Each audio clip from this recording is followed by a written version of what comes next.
Get ready, get ready, get ready. Sasa hii maji yote nani atapeleka home? Bro, una complain wewe umebeba 2 liters na mimi nimebeba 20 liters na una complain. Si wewe umezoea, mimi sijazoea hivi. Mimi kwa boys wangu wa Forex kuna maji ndani. Hebu beba maji tuende nyumbani, mama anatungoja.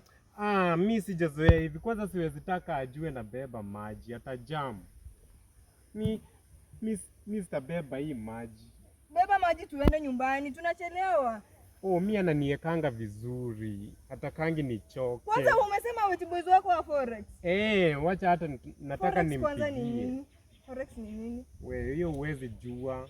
You are very narrow. Nitaenda niambie mom unafanya Forex. Enda umwambie, kwanza nataka nimpigie saa hii anitumie fare. Nimeenda nikumwambia. Enda umwambie. Acha nimpigie anitumie fare. Can't kill myself with Forex in live